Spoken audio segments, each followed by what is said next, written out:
bienvenidos sean todos y todas al primer podcast del Cafecito Internacionalista. Mi nombre es Laura y seré su anfitriona el día de hoy. Nos encontramos en compañía de una colega internacionalista que además es mi tocaya. Bienvenida, Laura. Ok, mucho gusto a todos los que nos están escuchando. Como mencionó Laura, yo también soy internacionalista, acabo de egresar de la carrera y me apasionan mucho los temas de África y del medio ambiente. Entonces para mí es de verdad un gusto estar aquí. Ay, qué emoción tenerte aquí el día de hoy. Y pues ya pasando al tema, vamos a mencionar qué es lo que vamos a discutir. El tema que discutiremos el día de hoy es los impactos medioambientales que han surgido a un año de la pandemia de COVID-19. Yo creo que todas y todos hemos vivido de maneras diferentes esta pandemia, pero pues a la vez muy parecidas. Desde problemas de salud mental por culpa del encierro, como tal vez acercarnos o alejarnos de nuestros seres queridos debido a la pandemia, crear nuevos hábitos, tener nuevas reglas. ¿Cómo te has sentido tú por la pandemia? Pues la pandemia en sí ha sido un antes y después de nuestra vida como antes la conocíamos, ¿no? Principalmente porque pasamos tiempo encerrados, entonces automáticamente con este encierro tuvimos que adaptarnos y cambiar nuestros hábitos. Y de hecho mucho de esto vamos a hablarlo el día de hoy. Y pues sí, ha sido en cierta forma también un declive para la salud mental, en el que si no te mantenías activo probablemente podías caer en alguna pues depresión, entre otros. Aparte que, bueno, yo desde mi experiencia creo que agarré mañas o tal vez me quité de otras, dependiendo como del caso, pero sí, creo que algunas de las cosas o hábitos que agarramos no han sido tan amigables con el medio ambiente y pues hay que ir discutiéndolo el día de hoy, a ver qué es lo que hemos hecho, qué cosas están bien o qué cosas no nos damos cuenta que están mal. Entonces, entrando al tema, creo que debería o es prudente mencionar qué es una pandemia. Porque ¿sabías que la pandemia del COVID-19 fue la primera pandemia de toda la historia? Porque se tiene un malentendido de que ha habido pandemias anteriormente, ya sea como la peste de Justiniano o la peste negra, pero en realidad estas han sido epidemias. Pero ahí, ¿cuál sería la diferencia entre estas epidemias o entre una epidemia y una pandemia? Mira, la diferencia radica en que las pandemias se dan a nivel mundial. Es decir, estas llegan a prácticamente cada rincón del planeta, o sea, no ven tonos grises, blancos, negros. Y aunque hemos tenido brotes de ciertas enfermedades que se han esparcido, no se les puede llamar pandemia, porque en realidad no llegan a un nivel mundial. La peste negra fue terrible y pues terminó con un gran porcentaje de la población mundial. Sin embargo, esta no se esparció más que dentro de Europa. Esto la convierte en una epidemia, o sea, tenemos que llegar a un punto en donde sea irreversible que se deje de esparcir para que sea una pandemia. Esto fueron las proporciones del COVID-19, por eso esta se considera una pandemia y las anteriores no se han considerado, como ya sean la influenza, el ébola, la peste negra, ninguna de estas han llegado a esas proporciones. Y ahora que lo mencionas, pues sí, leyendo libros de historia o escuchando lo que nuestros profes nos decían, podemos ver que pues la peste negra o las que mencionas aquí o la peste bubónica realmente fueron solo en regiones, no fue a nivel internacional como ahora es el COVID. Sí, yo creo que aquí es donde tenemos que ponernos nuestros lentes de internacionalista y de verdad ponernos a pensar por qué es que sucedió a estas proporciones. O sea, ¿cómo es que antes no llegaba a estas proporciones y en tan poco tiempo? Se dio en menos de un mes que ya todo el mundo estaba completamente infectado. Bueno, que se había esparcido y que ya era una amenaza a nivel mundial. Entonces, vayamos pasando al tema principal, ¿te parece? Estos son los impactos medioambientales, lo que vamos a hablar principalmente. Uno pensaría que hemos tomado una mayor conciencia debido al encierro y hemos llegado a una reflexión, pero pues la verdad es que no ha sido así. Yo creo que llevamos décadas, siglos, a lo mejor hasta más, milenios, haciendo lo mismo, siendo inconscientes con el medio ambiente, con lo que este medio ambiente nos provee, y lo poco que nosotros hacemos para devolverle.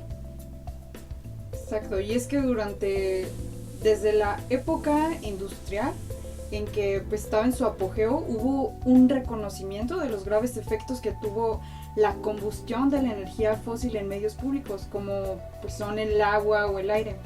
Pero también la preocupación, incluso acciones en pro de la protección del medio ambiente en el que vivían las personas en ese entonces, poco a poco empezó a llamar la atención, pero fue desde una perspectiva antropocéntrica, que buscaba pues proteger la salud y la calidad de vida de la población. Sí, porque pues, o sea, claramente el ser humano, si va a hacer algo, es en pro del ser humano. No es porque hayamos visto que estaba afectando el agua o el aire y los peces y los animales y las plantas que dependían de estos ambientes, sino que empezamos a notar, nos está afectando a nosotros, ¿qué es lo que podemos hacer para salvarnos a nosotros? Y pues no terminó ahí, o sea, después de la revolución industrial, hubo un gran desarrollo tecnológico, lo cual llevó a que hubiera más repercusiones mucho más directas, más invasivas, como lo fueron las guerras mundiales. Las guerras mundiales, nosotros y nosotras como seres humanos no hemos hecho más que dañar el medio ambiente de diferentes maneras. Fueron catástrofes a un nivel que la humanidad nunca había visto, y que por delirios de ciertas personas o objetivos muy específicos no midieron su mano en cómo estaban afectando no solo a sus enemigos, sino al ambiente, que es algo que ambos compartían independientemente de sus posiciones políticas. No se dieron cuenta y dañaron a algo que es completamente vital para nosotros.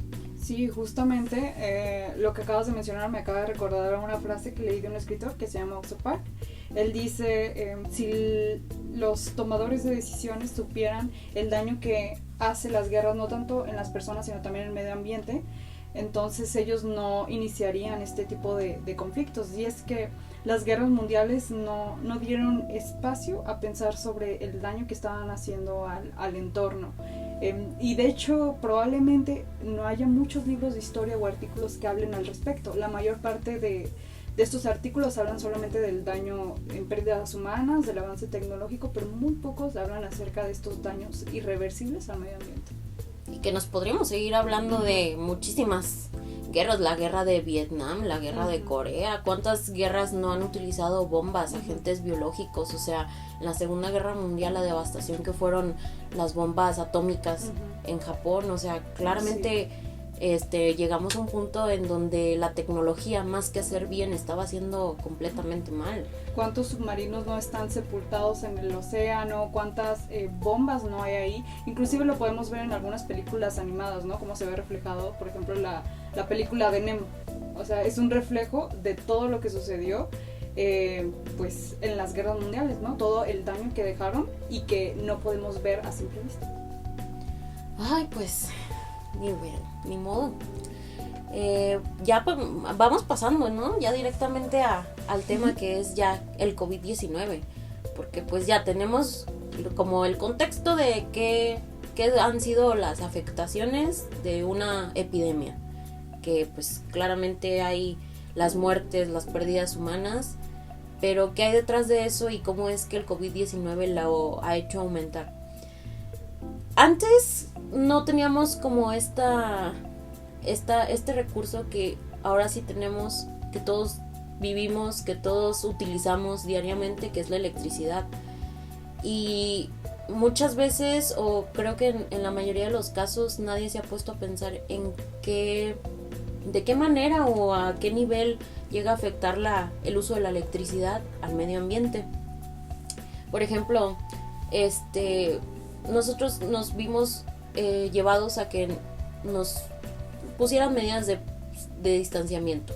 Creo que eso fue lo principal, ¿no? El distanciamiento social nos llevó a tener que estar encerrados en nuestras casas. ¿Y qué es lo que tenemos en nuestras casas? Electricidad. Todo se basa en la electricidad. Tu computadora, tu celular, tu televisión, tus bocinas, simplemente estar todo el día o toda la noche en tu casa, tienes que tener ciertas cosas conectadas a la electricidad. Y normalmente no teníamos que depender de eso porque por las mañanas salíamos a la escuela, entonces no teníamos que estar todo el día encerrados utilizando una laptop, o por las mañanas ibas a tu trabajo y exactamente lo mismo, utilizabas la energía de la compañía que era más integral. Pero ahora todos los hogares empezaron a utilizar energía. ¿Tú cómo viviste esto? ¿Tú qué viste en tu hogar que se utilizara tanto, que se desgastara tanta energía? Pues en mi casa se utilizó mucho la energía para las computadoras, principalmente porque de tener la escuela de modo presencial pasamos a tenerla de manera virtual. Eso en general, y no solamente fue la escuela, ¿no? Sino inclusive reuniones de voluntariados, reuniones con amigos se comenzaron a hacer virtuales por este miedo a contagiarse del COVID, ¿no? Porque al principio no sabíamos exactamente qué era este virus. Entonces dependíamos todavía más de las videollamadas. También no fue solamente el contacto con las videollamadas y el uso de los computadores, sino también incrementamos el uso de los electrodomésticos. Como pasábamos más tiempo en casa, entonces las 3 comidas eran en casa. Entonces eso también se vio reflejado no solamente en la electricidad o en los hábitos de casa, sino hasta en el recibo de la electricidad, ¿no? Se notaba la diferencia. También el uso de las luces y el uso de... mi familia acostumbra dejar muchas cosas conectadas que no utilizan. Entonces eso todavía aumentó el doble, porque a pesar de que nosotros no vemos o pensamos que los electrodomésticos o lo que está conectado no está gastando energía, en realidad está gastando. De hecho, tiene un nombre específico que ahora no recuerdo, pero sí es como un tipo de gasto eléctrico fantasma, algo así se llama. Entonces eso se vio súper reflejado durante el tiempo de la pandemia. Sí, pues de hecho, este tipo de nuevas dinámicas de tecnología, de que todos nos tuvimos que adaptar, tuvimos que crear nuevos hábitos debido a la pandemia. Unas universidades decidieron como de que investigar, o sea, ¿qué está pasando? O sea, ¿de verdad es mejor estar alejados? ¿Cómo está afectando esto en los gastos de electricidad? Y mira, yo tengo aquí el artículo. Dice que fueron las universidades de Purdue, Yale y el Instituto de Tecnología de Massachusetts, o sea, el MIT. Y resaltaban en un artículo que publicaron que la huella de carbono pasa desapercibida cuando se habla del tema de uso de internet y electricidad, pero que estos fueron los daños más notables en el medio ambiente, sobre todo en el uso del agua. Y pues tú probablemente te has de preguntar ¿por qué en el agua? O sea, si es electricidad. Y es que el agua se utiliza directamente en las plantas termoeléctricas o en las plantas que producen electricidad, ya sean nucleares, de carbono, de gas. El agua es fundamental. Entonces, por ejemplo, hay un 100% de agua en el mundo. Tomamos ese 100%. De ese 100%, el 97.5% es agua salada. Es decir, que nosotros no la podemos consumir, no la podemos usar para uso pues normal de los humanos o de seres vivos, porque nosotros dependemos de agua dulce. Y de eso quiere decir que nos dejan con un 2.5 de agua fresca que sí podemos llegar a consumir. O sea, de un 100% solo podemos consumir un 2.5. Pero el problema es que ese 2.5 no está al alcance de nosotros. Solo está al alcance de nosotros un 1.7. No, un 0.8. Porque el 1.7 es agua inaccesible, es agua que está congelada en los glaciares. Que los glaciares no deberían estarse derritiendo. Ese es otro tema completamente aparte, pero sí, o sea, no deberíamos de tener acceso a esa agua. En realidad el único acceso del 100% del agua que hay en este planeta es un 0.8%. O sea, es nada lo que deberíamos de tener acceso. Y lo usamos desmedidamente. O sea, toda esa agua se va directamente a las plantas nucleares, a las plantas termoeléctricas. Mira, una planta de electricidad nuclear simplemente requiere 615 galones de agua al día. Una de carbón 199 galones al día y una de gas natural 114 galones al día. Pero estos galones al día están destinados solo para un hogar promedio. ¿Te imaginas cómo sería surtir a una ciudad entera con toda esta agua? O sea, imagínate las proporciones. Sí, no solamente es esta cantidad de agua que hablas, ¿no? Sino también la cantidad que se utiliza para los alimentos, porque imagínate cuánto se utiliza. Hay un documental que habla sobre esto. Este documental se llama Cowspiracy. Y este documental explica cuántos litros se utilizan para una simple hamburguesa. Y si no mal recuerdo, son más de 100 litros de agua. Entonces, cuanto más para alimentos más elaborados, ¿no? Cuánto se utiliza para el ganado, cuánto se utiliza para esa carne que estamos consumiendo. Entonces, de verdad, el tema de agua es un tema también muy preocupante, pero bueno, no quiero desviarme más para aterrizarlo en el tema del COVID y medio ambiente. Sí, y pues por ejemplo, ya saliendo un poquito de lo del agua, también como que han estimado, sobre todo porque en la comunidad científica, la manera en que mides qué tanto es un impacto medioambiental es por medio de las emisiones de gases de invernadero. Y cuando tú utilizas mucha energía, hay ciertos gases de efecto invernadero que salen a la atmósfera de todas estas termoeléctricas, de las plantas nucleares, etcétera. Y han hecho un estimado como de cuántas millas cuadradas de un bosque tendrían que haber en el mundo para recuperar como esas emisiones de efecto invernadero, como para contrarrestarlas. Hicieron un equivalente a 71.600 millas cuadradas para evitar este uso de carbón solo en el 2020. Solo en el 2020. O sea, es inmenso, es una parte del territorio mundial inmenso. Entonces, para empezar, es un poco realista, porque creo que para los más experimentados sabemos que el mayor parte de limpieza de oxígeno viene de los mares, viene de los acuíferos y de así, o sea, del famoso carbón azul. Ajá, el carbón azul. Y nosotros seguimos dañando los bosques, probablemente porque salió ese estudio de que, bueno, pues mientras los mares, pero pues los mares también los estamos llenando de basura, o sea, como... Sí, no solamente es llenarlos de basura, ¿no? Es todos los mariscos que consumimos, ¿de dónde salen, no? De barcos pesqueros. ¿Y cuánto combustible no desechan estos barcos pesqueros en el océano? Y al mismo tiempo ese combustible mata lo que es las algas, toda la flora marina se está muriendo por la pesca desmedida. Y ya han salido varios estudios, varias estadísticas, varios informes de la ONU, varias reuniones de las comunidades ambientales, donde han reflejado que para 2050 probablemente ya no existan siquiera los camarones. Entonces, ni se diga los tiburones, ¿no? Que es el mamífero del océano que es mayormente pues asesinado. Pues deja tú, o sea, independientemente de los asesinatos, si va cambiando como esta dinámica de la cadena alimenticia, si te vas quedando sin la cadena más pequeña, pues la mediana se va a morir de hambre. Entonces es una cadenita, la más grande también se va a morir de hambre.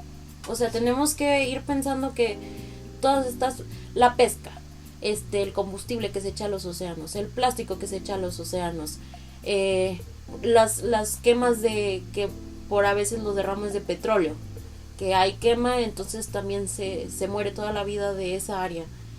Todo esto lo está afectando, además de que los glaciares se están derritiendo, y también eso va a afectar el ecosistema, no solo de nosotros, los océanos también se van a ver afectados por ese cambio de ecosistema.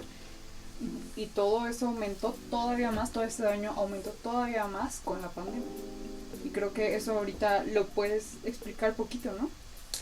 Sí, claro, o sea, yo creo que simplemente por, ya cerrando como este tema de la electricidad, nada más para que la gente se piense un poquito más de cada vez que uses tu laptop para ver Facebook, para tu clase en Zoom, para tu home office en Zoom, para ver un video de YouTube, para ver Netflix en la tele, para pasarte 3 horas con música en Spotify, lo que tú quieras, yo creo que te lo vas a pensar 2 veces, ¿no? Uh-huh. De que todo esto me está gastando electricidad en mi hogar y esto está afectando de esta manera en el Sí, y algo muy interesante es, pues, como dices, ¿no? De dónde viene toda esta electricidad, y es algo que es una información que no está tan a la mano o no está tan expuesta, y eso también es importante. O sea, la mayor parte de las personas desconocen esto. La mayor parte de las personas, si tú le preguntas, ¿sabías que tener 65 correos electrónicos sin eliminar es como conducir 1 kilómetro? Te van a decir que no lo saben. Piensan que contaminan más utilizando un auto que enviando correos o teniendo almacenados correos, pero realmente es el mismo tipo de contaminación.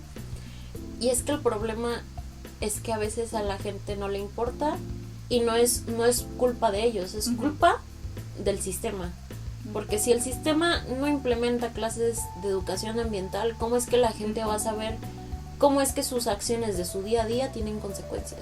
Porque todos podemos saber de que tomo un avión, afecto al medio ambiente. Tengo un niño, afecto al medio ambiente. Cosas muy generales. Pero si tú no sabes que estar viendo TikTok 3 horas seguidas está afectando al medio ambiente, eso es algo muy importante que la gente debe de saber y que no se ha implementado en las escuelas. Yo creo que muchas veces esta información que es tan detallada ni siquiera en los países de primer mundo se enseña. O sea, tenemos que tener una educación ambiental integral, que realmente sea a lo largo de toda tu educación, no solamente un curso pequeño. Sí. Pero bueno, eso nos daría para otro tema también. Claro. Entonces, a ver, pasemos a un poquito a hablar ya después de la electricidad, como ya algo más físico, algo que sí nos tocó en nuestro día a día, que es como la basura. Principalmente la basura que se empezó a generar debido a las medidas como de protección sanitarias, ¿no? O sea, sobre todo como al principio de la pandemia, que no sabíamos que podíamos tener cubrebocas reutilizables, que podíamos nosotros hacer nuestro propio gel antibacterial, o sea, cosas que podían como ayudar a no afectar tanto al medio ambiente. Pero, por ejemplo, todos los cubrebocas desechables que no habremos usado solo en una semana. Los guantes desechables también, de que, bueno, a mí me tocó que en algunos súper te daban como los guantes para agarrar lo que tuvieras que agarrar y los tirabas saliendo. Entonces, las botellas de gel antibacterial, que antes no eran nada normal que hubiera antibacterial en todos lados, y ahora en cada entrada de cada establecimiento hay una botella de plástico de gel antibacterial, que probablemente en el momento en que se acaba, a la basura. Aerosoles desinfectantes, todas esas latas, que aparte los aerosoles sabemos afectan de una manera muy negativa a la capa de ozono. Entonces, todos esos aerosoles desinfectantes, ¿cómo no estarán afectando a la capa de ozono? Y aparte el envase, en cuanto se termina, también a la basura. Toallas desinfectantes, igual, el empaque y las toallas los usas y a la basura. Entonces, hemos visto esto, no solo, o sea, nosotros lo hemos visto en nuestro día a día, pero también sucedió a unas escalas mucho más grandes en el sector salud. O sea, puede que nosotros estuviéramos encerradas en nuestras casas, puede que no tuviéramos que usar el cubreboca todos los días y tirar uno nuevo todos los días porque no salíamos. Pero en el sector salud, que los médicos cada 5 minutos teniendo que revisar a un paciente diferente, cambio de guantes, cambio de cubrebocas, cambio de sus trajes médicos especiales, ¿cuántas de esas trajes no acabaron en la basura en un solo día? Los tanques de oxígeno, las jeringas, todo el equipo que se tiene que desechar y que no es como un desecho normal, un desecho que pueda acabar en normalmente, ya sea en los campos donde se lleva la basura, sino que estos son tóxicos, son biológicos, o sea, no pueden acabar en cualquier lado. Entonces esto va generando un problema de basura impresionante. O sea, no sé tú cómo hayas vivido eso, pero para mí fue de que yo veía basura y basura y basura saliendo de mi casa, y yo veía que basura saliendo de las otras casas, y eso que ni siquiera salíamos de nuestras casas, imagínate. Sí, sobre todo se generó mucho esta basura de la botellita del gel antibacterial. Creo que eso fue lo más, y los cubrebocas, como mencionan. Y hablando del sector salud, pues ahora que lo pienso, no solamente era para los médicos, sino también para los pacientes y familiares de pacientes. ¿Cuántos familiares de pacientes no se la pasaban dando vueltas para ver cómo iban? Y cuántos cubrebocas no utilizaron, ¿no? También cuántos desechos no generaron en ese momento, cuántos medicamentos no llevaron, cuántos empaques de medicamentos se comenzaron a realizar. También porque, no sé si se conoce esta información, pero para un método como para calmar poquito el COVID cuando tienes los síntomas tranquilos, o sea, los síntomas bajos, es tomar paracetamol. ¿Cuánta generación del medicamento paracetamol, del empaque? O sea, es bastante el tema de residuos. Y sí, es en el sector salud, en casa, y sobre todo, pues yo creo que en donde más se generó esta cuestión de residuos es en las compras en línea. No sé, ¿tú qué opinas? Sí, pues, o sea, es que nos da para hablar todos las basura que se ha generado, o sea, yéndonos un poquito como ya a nuestra carrera internacionalista, hay ciertos países que generaron más basura que otros. Entonces, eso que nos da a entender que hay países que no tuvieron la necesidad de generar tanta basura. Porque hay países que nosotros sí, porque México está dentro de los que más. O sea, México estaba emitiendo cerca de 32 toneladas al día con motivo de pandemia. Y todo esto era solo por residuos de hospitales. Solo por residuos de hospitales. Imagínate todo lo que era de cuestión civil, de cuestión gubernamental, de cuestión de trabajos que también estaban proveyendo a sus empleados, porque ya era cuestión de ley, ya no era de que quisieran o no, tenían que proveer a sus empleados con las cosas para tener las medidas necesarias. Entonces, cada paciente en cama generaba entre 2 y 2.2 kilos al día. O sea, ¿cuántos contagios no hubo? Y ahora imagínate los que llegaron al hospital, ¿cuánto desecho generó que se hayan contagiado? Y es que había hospitales COVID. Entonces, eso quiere decir que tenían áreas muy grandes, o sea, no solo de un piso, de varios pisos de personas de COVID. ¿Cuántas personas no había en esas salas, no? ¿Cuánta basura no se generó por sala o por habitaciones? Porque en una habitación de hospital regularmente hay de 6 a 8 pacientes.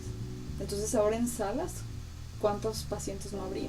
Y que a veces los tenían que tener en la calle, en camillas en la calle porque no había espacio. Sí. Y sobre todo porque yo he sabido que debido a que un hospital tenía que ser destinado a COVID, esos pacientes no se podían ir a otro lado. Entonces, estaban tan llenos los hospitales que el desecho era inmenso. De un solo hospital, de un solo edificio, era inmenso. Toneladas y toneladas de basura. Y eso solo fue en 2020. En este año aún no hay las estadísticas, apenas van a salir. Pero en 2020 fueron inmensas. Y por ejemplo, hablemos de cuáles han sido los países que más toneladas han desechado. Tengo aquí 10 países. Okay. El primero siendo Japón. Creo que deberíamos de discutir por qué Japón. Que tienen una cultura de higiene muy, muy metódica, ¿no? Creo que, bueno, yo lo he notado por algunas de sus tiendas que tienen aquí en México. O sea, tienen cosas de limpieza para cada parte. O sea, tanto para la parte facial como la parte de las manos, la parte del cuerpo. Tienen cosas muy específicas de limpieza. Pero no sé, eso es lo que yo imagino. No sé si tú me puedes explicar por qué son los primeros. Pues mira, es que Japón, el problema es que siempre han tenido esta fama de que todo lo envuelven en plástico. Todo, o sea, vas a comprar una naranja en Japón y está envuelta en plástico. O sea, está cortada y está envuelta en plástico. Vas a comprar un sándwich y está envuelto en plástico dentro de una cajita de plástico. Vas a comprar un pedacito de pan y te lo dan en una bolsa de plástico. Todo es plástico en Japón y siempre han tenido como esta fama de generar desechos. Entonces, debido a esta pandemia ya tenían esta costumbre de tener todo con plástico. Ahora bien, yo creo que no les pesó tanto tener que seguir y sobre todo aumentar las medidas en donde todo tenía que ser de un solo uso y se tiraba. Porque ya están acostumbrados a eso, es su cultura. Entonces, si tu cultura ya es de cierta manera y te dicen que lo aumentes, no se te va a hacer difícil. Entonces, Japón no es muy grande, pero si cada habitante, cada hora se cambia el cubrebocas y lo tira, porque es lo que las autoridades les dijeron, se van a generar muchas más toneladas al día. O sea, Japón estaba teniendo 876 toneladas al día. Al día. México tenía 32. O sea, comparemos el tamaño de México con el tamaño de Japón. La población de México con la población de Japón. Y que esté produciendo casi el 300% de lo que produce México está completamente fuera de las proporciones que deberían de ser. Y mira, por ejemplo, te voy a leer algo que dijo la Organización de las Naciones Unidas, y es de un informe que hicieron sobre todo esto de los desechos. Dice: los países en desarrollo que ya carecen de prácticas adecuadas de gestión de desechos debido a limitaciones técnicas, prácticas y o financieras, son en gran medida vulnerables a las dificultades de gestión de desechos durante la pandemia. Como todos lo sabemos, norte, sur, centro, periferia siempre se va a ver afectada. Siempre se va a ver afectada, porque nosotros no tenemos los métodos, los recursos, las técnicas. Los países de primer mundo sí, las tienen. No sé, vete a Europa del oeste y todas sus técnicas de reciclado son que hasta una bolsita de té te quitan el rollito donde viene, el té aparte, el hilito también aparte, todo te lo separan justo porque ellos tienen una educación ambiental muy integrada. Además, como son economías más estables, tienen este financiamiento para regular sus residuos. En cambio, un país como México o en general los países de Latinoamérica tienen otras prioridades, ¿no? Hay problemas más fuertes o que se ven a plena vista, por ejemplo, en México la violencia, ¿no? Entonces, en cierta forma, el presupuesto de México va orientado hacia ese sector, al sector de seguridad, o puede irse centrado más a la cuestión de agricultura, porque es uno de nuestros principales motores de la economía aquí a nivel nacional. El turismo. Exactamente. El turismo es la gran máquina que lleva a México. O sea, por más mala publicidad que México llegue a tener, siempre va a tener turismo, por sus playas, por su colonialidad, sus tradiciones. O sea, ¿cuánta gente desde que vio la película de Coco no ha venido a México solo por el Día de Muertos? Uh-huh. Entonces, México enfoca su presupuesto de que vamos a meterle al turismo, vamos a meterle a proyectos que atraigan inversión extranjera. Pero ¿por qué no le metes a proyectos que te ayuden a las personas que están aquí? No quieras traer personas de fuera, tienes que enfocarte primero en tu población y no lo hemos hecho. Entonces esto nos ha llevado a que, sobre todo en la pandemia, el manejo de residuos sea nulo. O sea, no tenemos un buen manejo de residuos. ¿Cómo quieres tener una buena estadística con la ONU? Estás en los primeros 10 lugares de desechos a nivel mundial. Creo que sí hay estrategias de manejo de residuos, pero al mismo tiempo por estas cuestiones de financiamiento se complican. Y además, por ejemplo, no es lo mismo el presupuesto o el financiamiento que puede tener Jalisco al que puede tener otro estado, no sé, como Oaxaca. Es diferente porque igual los estados en nuestro país tienen diferentes presupuestos para todo. Entonces no es el mismo manejo de residuos que se le vaya a dar o las mismas estrategias también por el territorio. Son cuestiones muy complejas que pues apenas se están descubriendo en nuestro país. No llevan mucho, llevan máximo 10 años intentando como entrar a este sector, pero países como Europa llevan aproximadamente desde 1990 ya viendo este tipo de temas de residuos. Sí, pues o sea, ya yéndonos así como exactos, yo creo que podemos mencionar que todo esto, para empezar, empezó a captar la atención de que el medio ambiente se está se está deteriorando y nos está afectando a nosotros en los años 70. Pero eso fue en los años 70. Y las primeras acciones, así de que cumbres, tratados, acuerdos, hasta los 90.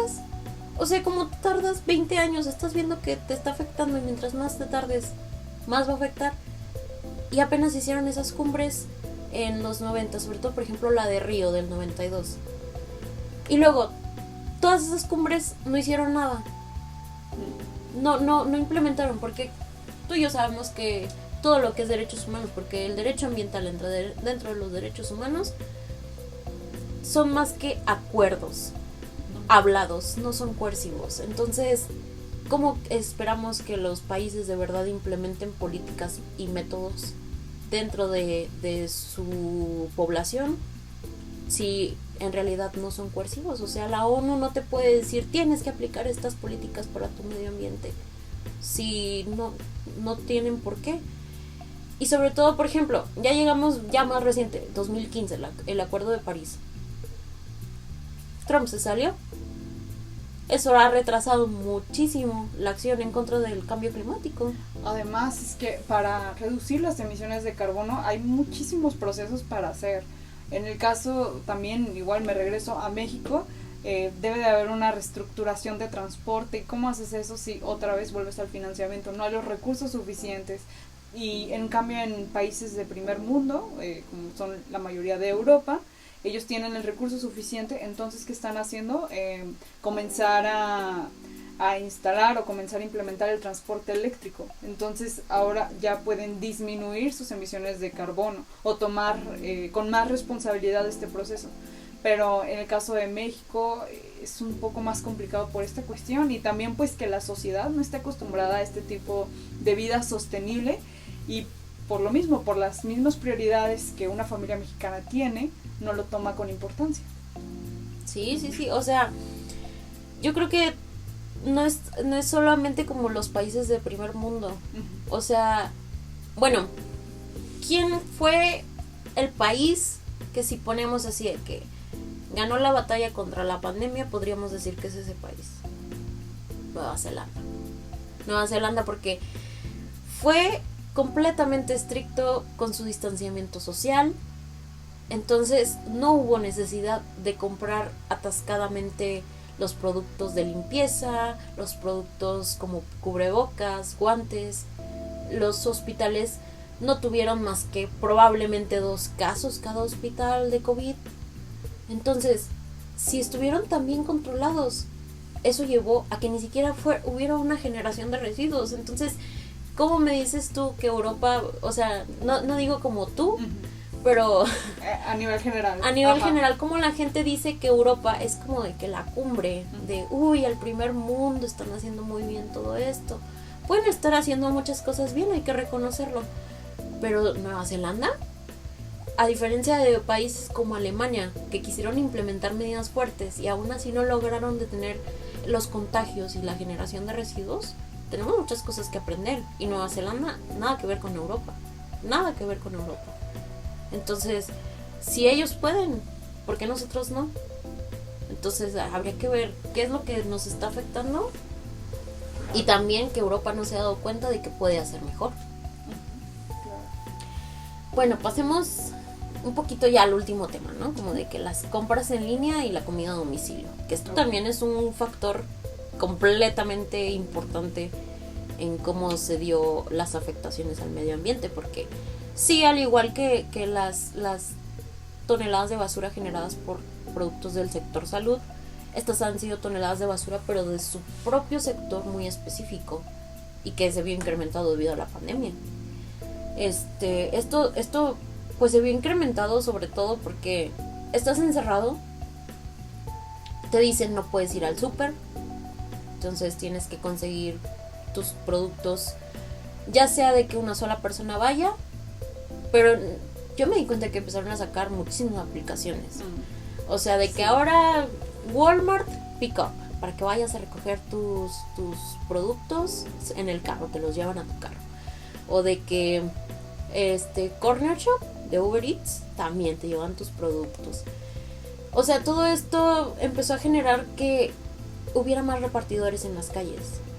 Y repartidores significa emisiones de carbono. Entonces, ya de ahí empezamos mal. Y eso es como la menor parte de todo esto de los pedidos en línea, porque ya si nos vamos a partes más grandes, podemos hablar de los pedidos en línea de ropa. Porque no sé tú, pero yo sí soy culpable. Yo sí soy culpable de haber consumido ropa en línea. Me di cuenta del daño ambiental que supone, y créeme que no lo he hecho más que 2 veces. Pero hay personas que yo veía así de que en Facebook mis amigas compartían de que, ay, yo esperando a que llegue mi pedido en línea, que no sé qué, y te das cuenta de que fue algo muy común que se desarrolló durante el encierro. O sea, si no puedes ir a ver ropa al centro comercial, pero tienes la facilidad de que, ay, en internet está toda la ropa de esta tienda que me gusta mucho. O de que hay Shein, de que hay Wish, de que hay, no sé, todas estas aplicaciones de compras en línea. Que aparte, a ti te convienen porque te salen más baratas las cosas. Sí, además de que te salen más baratos, son diseños muy interesantes. Y bueno, en ciertos casos, como en el caso de Shein, son copias del diseño original de cierta marca prestigiosa, entonces automáticamente te da la sensación de que necesitas ese producto. Y además lo encuentras como en un 10% del precio que tiene esa marca reconocida. Entonces eso también te facilita mucho las cosas y te hacen desear adquirir ese producto. Yo también vi mucha gente que comenzó a comprar en Shein, inclusive mucha gente empezó a lanzar negocios personales a través de compras en línea.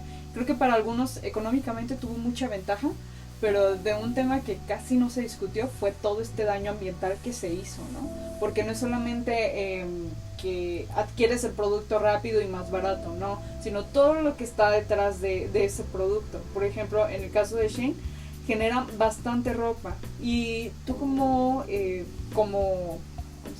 comprador ves el producto y dices, creo que es talla mediana, me queda. Pero cuando llega, sorpresa, es talla S para México. Entonces, ¿qué haces con ese producto? O lo revendes o lo tiras, porque no hay otra opción. Entonces, ¿qué hacemos con estos residuos de la ropa? Pues generan más contaminación, más basura. Y no solamente es en nuestro caso, en nuestro país, es a nivel internacional, ¿no?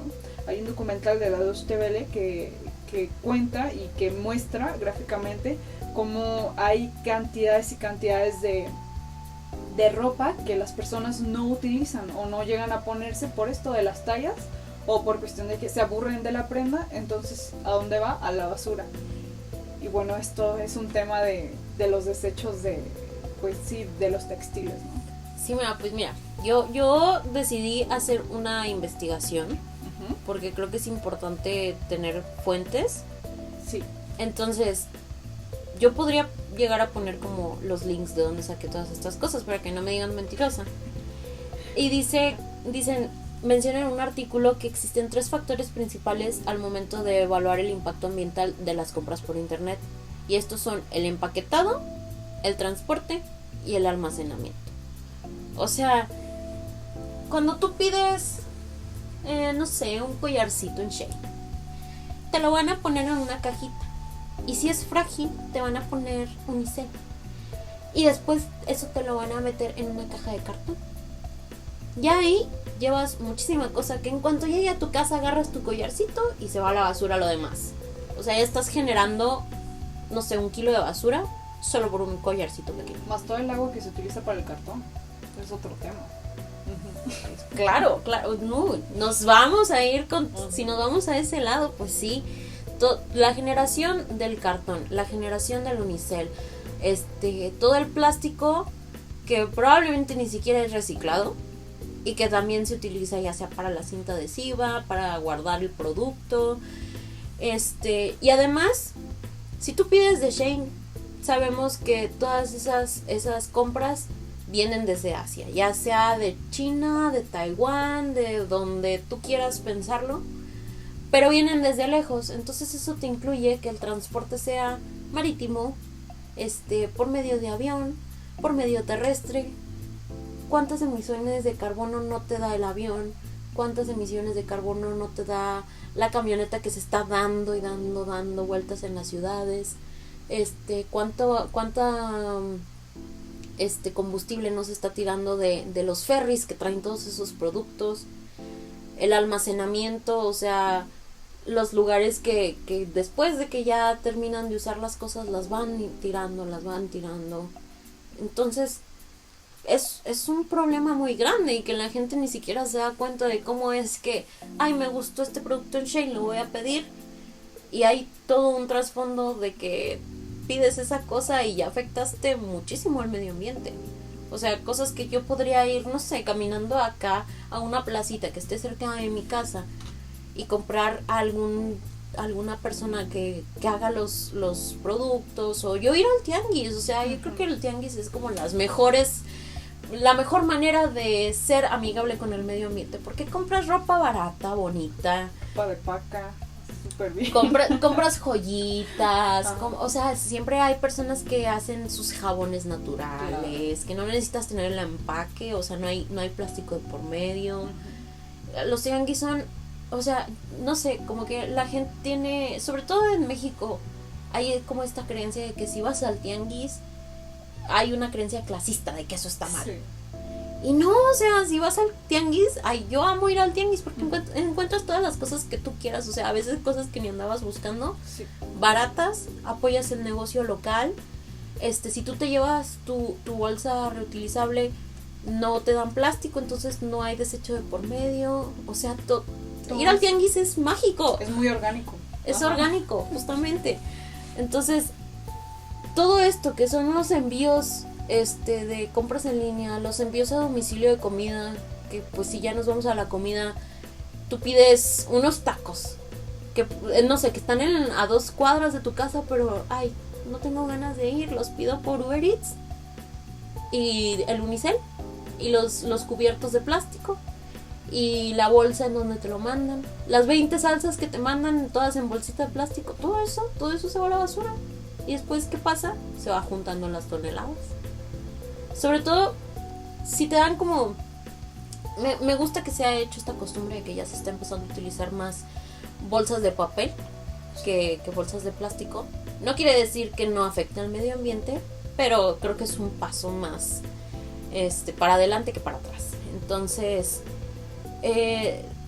sí hay que buscar la manera de ir reduciendo. O sea, si a ti te queda a 2 cuadras el lugar donde quieres pedir comida, ve caminando o ve en el carro. O sea, a lo mejor contaminas un poco usando el carro, pero ve, o sea, así evitas, tú puedes llevar tu topper, evitas que te den como el unicel, puedes llevar toppers más chiquitos para que te den la salsa, la cebollita, no sé, es más, hasta te llevas un topper grande y juntas el pico de gallo y haces un desayuno en la mañana con eso. Ya te dura varios tiempo. Exacto, o sea. Sí, de hecho sí, es una forma muy sustentable el llevarte tu topper. Inclusive las salsas, pues, a veces dan de más, ¿no? Porque para tus tacos, regularmente la gente solo utiliza 2 salsas, la que pica y la que no pica. Pero a veces nos dan más salsas y con esas salsas inclusive se pueden hacer otro tipo de alimentos para tu casa, ¿no? Yo utilizo para hacer unos chilaquiles en la mañana. Yo para hacerme mi huevito, lo acompaño. Creo que eso es lo importante, o sea, no hay que ser perfectos, pero hay que dar esos pasitos. No vas a dejar de comprar en línea, ok, las salsitas trata de usarlas hasta que no quede nada en la bolsa. Y separa el plástico. O sea, creo que lo más importante es ir separando como la basura. La gente tiene esta creencia de que, ay, es que luego lo echan en donde mismo. Busca un lugar en donde puedas echar las basuras que están separadas y así no la juntan. Por ley no la deben de juntar cuando están en esos contenedores. Sí. Pero sobre todo yo creo que debemos de comenzar a crear, o bueno, la juventud debe de comenzar a apostar por crear y ser consumidores conscientes, consumidores informados sobre los gastos que pueden generar este tipo de hábitos, porque son hábitos prácticamente.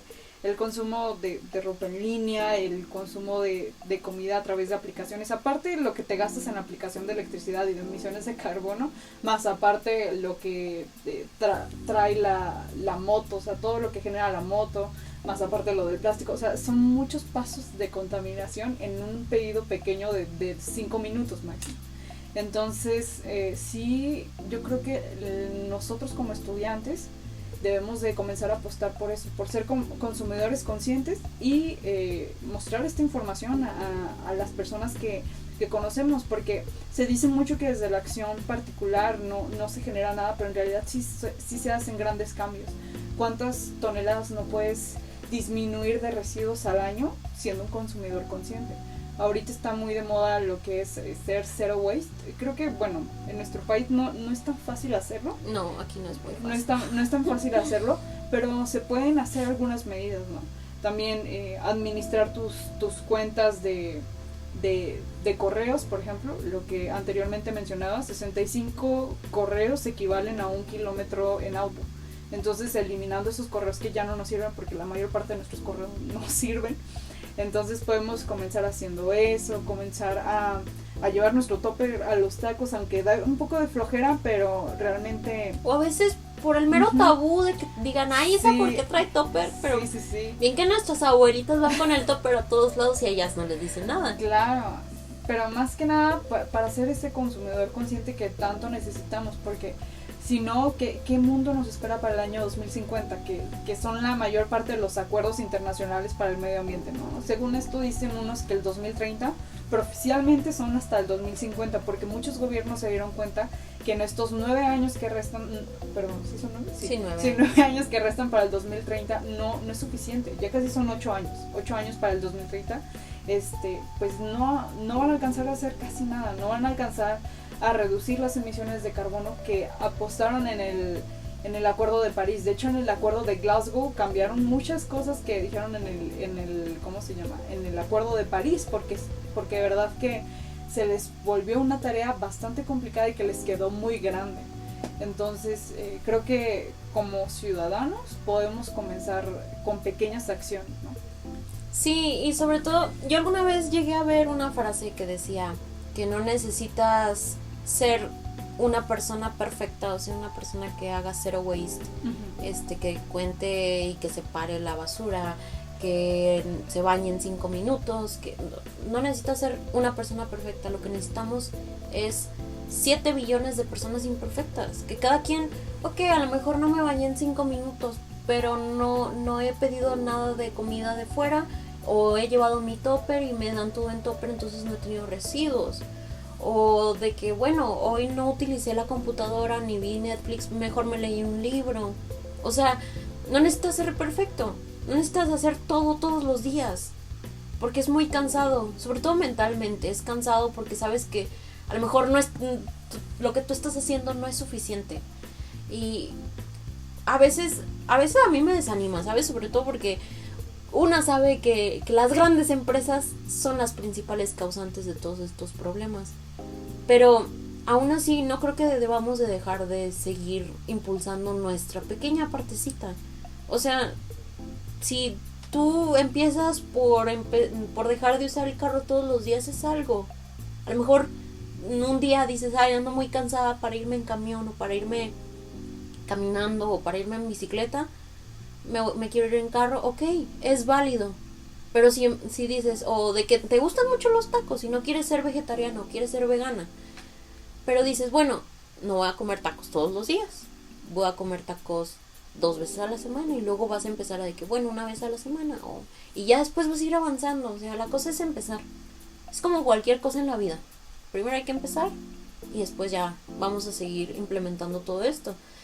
Y sobre todo que fueron hábitos, todo esto fueron hábitos que fuimos agarrando por la pandemia. Por esto es el tema, ¿no? O sea, los impactos medioambientales que nos dejó la pandemia, creo que más que impactos han sido hábitos que tomamos. A mí me dejó mucho el hábito de que estar todo el día en casa, entonces siempre veo Netflix y tengo que dejar de ver Netflix todo el día porque jala electricidad. Las clases en línea, afortunadamente ya en México están regresando a la presencial, entonces eso ya es más que un hábito, ya es algo que se va a quitar solito porque ya la población se ve forzada a regresar.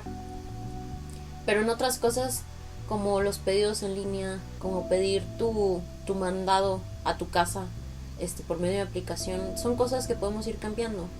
Si ya te gustó comprar cosas en línea porque es más barato, no sé, buscar la opción de que si la tienda física tiene eso, pero te sale más barato en línea, comprarlo en línea y ir a recogerlo en la tienda física.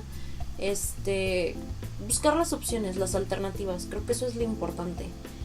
Quitarnos todo esto que nos dejó el COVID-19, el trauma, el encierro, cómo nos hizo sentir, ir saliendo poco a poco, porque pues todos nos vimos afectados de una u otra manera. Entonces creo que lo importante es como seres humanos apoyarnos para seguir este camino de sanar nosotros y sanar al mundo, porque el mundo se ha visto muy afectado.